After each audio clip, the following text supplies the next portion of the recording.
नमस्कार मित्रांनो. गट क 2025 चा जो पेपर आहे मराठीचा त्यामधला हा प्रश्न आहे. प्रश्न काय आहे ते पाहूया.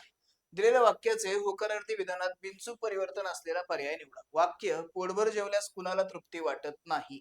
या वाक्याचं काय करायचं आपल्याला योग्य असं परिवर्तन करायचं आहे.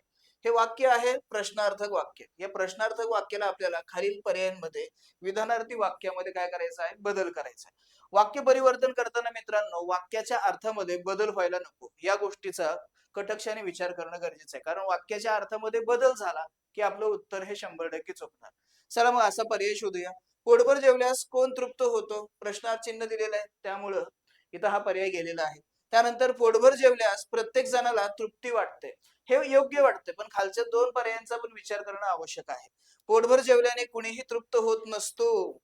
पूर्णपणे याच्या विरुद्ध अर्थ व्यक्त करतोय. त्यामुळं इथं तिसरा पर्यायही गेलेला आहे. त्यानंतर पोटभर जेवूनही कोणीतरी अतृप्त असतो.